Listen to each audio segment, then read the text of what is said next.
আসসালামু আলাইকুম। আলহামদুলিল্লাহ, আজকে দীর্ঘ প্রায় ৬ থেকে ৭ বছর পর আমরা আমাদের ফার্মের গোবর, ময়লা আবর্জনা যেখানে ফেলতাম, এই জায়গাটা পরিষ্কার করতে পারছি। দীর্ঘদিন ধরে এটা পরিষ্কার করার জন্য আমরা চিন্তাভাবনা করতেছিলাম, অনেক বছর ধরে, বিশেষ করে আমাদের খামার করার ২-৩ বছর পর থেকেই চেষ্টা করতেছি।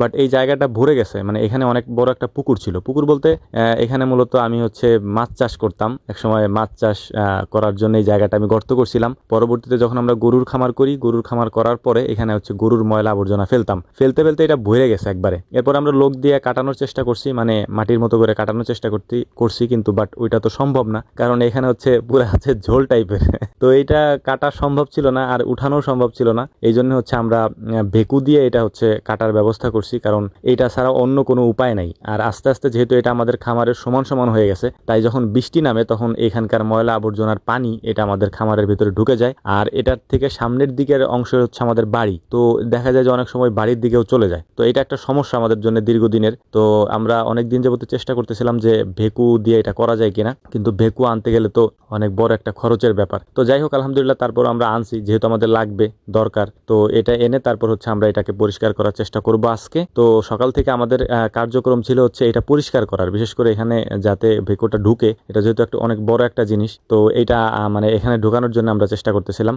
আর প্রচন্ড গরম, আপনারা বুঝতেই পারছেন সারা দেশের অবস্থা, মানুষ একেবারে গরমে পুড়ে যাচ্ছে একবারে। তো আইসক্রিম, ঠান্ডা সবসময় আমাদের খাইতে হচ্ছে আর কি, পানি তো আসেই। তো ভেকু যখন আসছে তখন এটার আমরা নিয়ে আসছি আমাদের বাড়ির পেছন সাইডে। বিশেষ করে আমাদের বাড়ির পেছন সাইডে আমাদের খামার, এবং ওইখানেই আমাদের মানে সব কিছু করা মূলত খামারের। তো এটাকে নিয়ে আসার পরে আমাদের বাড়ির ৩ সাইডে রাস্তা, সামনের সাইডে রাস্তা, পেছনের সাইডেও রাস্তা এখন যেখানে আছে এই ভেকুটা, এবং সাইডে তো মেন রোড। তো ৩ পাশে রাস্তা থাকার কারণে আমাদের অনেক সুবিধা হয়, বিশেষ করে আর কি। তো যাই হোক, আপনারা দেখতেই পাচ্ছেন যখন এই ভেকুতে এটা তুলতেছিল এটার অবস্থা কি, মানে এইটা কোনোভাবেই মানুষের হাতে কেটে বা আমরা কোদাল দিয়ে কেটে এটাকে উঠানো সম্ভব না। আর এত পরিমাণে ছিল ময়লা আবর্জনা এখানে, এটা আসলে কল্পনা অতীত একটা ব্যাপার। তো আপনাদের উদ্দেশ্যে একটা কথা বলবো, যারা গরুর খামার করছেন তাদের ক্ষেত্রে বলবো যে যদি আপনার ময়লা আবর্জনা, বর্জ্য এগুলা যদি নিষ্কাশনের ব্যবস্থা না থাকে, মানে এরকম জায়গা, তাহলে আপনি এটা না করাই উত্তম, কারণ এটা বিশাল একটা সমস্যার কারণ হয়ে দাঁড়াবে একটা সময় আপনার। তো যাই হোক, তারপরও আমাদের জন্য সুবিধা, কারণ আমাদের ওই যে বললাম ৩ সাইডে রাস্তা, আমাদের এখান থেকে এগুলাকে পার করতে তেমন একটা সময় লাগে না। বিশেষ করে আপনারা জানেন আমরা গোবর এখন বিক্রি করে দিই। এখানে যখন আগে আগে ছিল তখন ওরা বস্তা ভরে রাখতো, কিন্তু সব তো আর ওই সময় ফেলানো হয় না, সব ওইভাবে রাখাও হয় না। তো যেগুলো ওরা না নিতে পারে, তারপর আমরা অনেক গোবর গরুর ঘরের মধ্যে, গোয়াল ঘরের মধ্যে আমরা ওই মোটরের পানি দিয়ে একেবারে পানি পানি করে ফেলি। তখন ওইটা একবারে পানির সাথে মিশে বের হয়ে যায়, তখন আর একটা ঝামেলা হয় আর কি। তো আমি এটা আসলে প্রথমে বুঝতে পারি নাই, প্রথমে যদিও আমাদের খামারটা তো অনেক ছোট ছিল। প্রথম থেকে ভিডিও যারা দেখছেন তারা হয়তো জানেন। আর ৬-৭ বছর আগে আরও ছোট ছিল, একেবারেই ছোট ছিল। তখন ১টা ২টা গরু ছিল, আমরা বুঝতে পারি নাই তখন যে এত বড় সমস্যা হতে পারে পরবর্তীতে। তো যাই হোক, প্রথমে আমরা আমাদের ওইখানেই সাইডে এক সাইডে রাখতে চাইছিলাম। পরবর্তীতে দেখলাম যে ওইখানে যদি রাখি তাহলে ওইটা আবার বৃষ্টি নামলে নিচে চলে আসবে। তারপরে সাইডে এই পাশে জায়গা ছিল আমাদেরই আরেক আত্মীয় হয় ওনাদের, তো ওনাদের ওইখানে ফেলে দিছি যাতে ওই জায়গাটা ভরাট হয়ে যায় আর কি। তো যাই হোক, এই ছিল আমাদের মূলত কাজ। আর এইটা আমাদের অনেক সমস্যার একটা ব্যাপার ছিল খামারের, বিশেষ করে আমাদের গরুর খামারের। তো এইটার সমাধান করতে আমাদের অনেক হিমশিম খাইতে হচ্ছে, কারণ এইগুলা আসলে কোদাল দিয়ে কেটে উঠানো সম্ভব হয় না।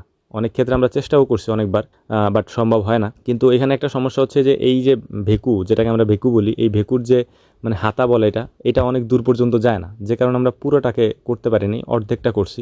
তো তারপর আমাদের পাইপ যেখানে ছিল, মূলত আমাদের যেটা দিয়ে পানি আসে আর কি খামার থেকে, ওই পাইপ যেখানে ছিল ওইটার সারানোর চেষ্টা করতেছিলাম। ওইটার মুখও আটকে গেছে একবারে, মানে একেবারে যেহেতু সমান সমান পাইপ এবং এই পাশের মাটি যেহেতু সমান সমান হয়ে গেছে, সেক্ষেত্রে মানে পানি আসতেছে না, পানি আটকে যায় আর কি। তো এই সমস্যা আমরা দীর্ঘদিন পোহাইতেছি। আপনাদেরকে হয়তো অনেক সময় দেখাইছি যে আমরা ওই পাইপের ভিতর দিয়ে চটি বলি, আমাদের এদিকে বাঁশের চটি বলি, ওইটারে ঢুকাই দিয়ে তারপরে পরিষ্কার করে তারপর পানি বের করতাম অনেক ক্ষেত্রে।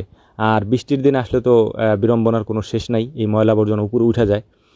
গত বছরের আগের বছর মনে হয় আমরা এটাকে বাউন্ডারি করে দিছি যাতে পানিটা না যায়, কিন্তু তারপরও বৃষ্টি এত পরিমাণে নামলে, বেশি পরিমাণে নামলে এটা উঠে যায় আর কি। তো যাই হোক, আমাদের কাজ ওনারা প্রায় শেষ করে গেছে, কিন্তু পানি না নামার কারণে এখানে কেউ নামতে চায় না বিশেষ করে।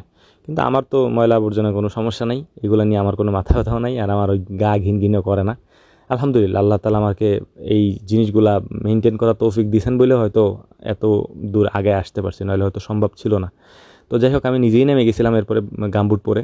এবং লাইনটা পরিষ্কার করে দিছি। এখন থেকে আর আলহামদুলিল্লাহ মনে হয় না সমস্যা তেমন একটা হবে। তো এই ছিল আমাদের মূলত ভিডিও। আমাদের জন্য দোয়া করবেন, আর বিশেষ করে এই সমস্যাগুলো আপনারা মাথায় রাখার চেষ্টা করবেন। যেখানেই খামার করেন, খামার করার আগে অবশ্যই পানি নিষ্কাশন ব্যবস্থা, গোবর আপনি কোথায় কী করতেছেন এগুলা দেখে নেবেন একটু। যাতায়াত ব্যবস্থা ভালো হলে আপনাদের জন্য সুবিধা হবে। তো আশা করি বুঝতে পারছেন। আল্লাহ তাআলা আমাদেরকে বোঝার তৌফিক দান করুন। ওয়া মা তৌফিকি ইল্লা বিল্লাহ। নাসরুম মিনাল্লাহি ফাতহুন কারীব ওয়া আখিরু দাওয়ানা আনিল হামদুলিল্লাহি রাব্বিল আলামিন। আসসালামু আলাইকুম ওয়া রাহমাতুল্লাহি তাআলা ওয়া বারাকাতুহু।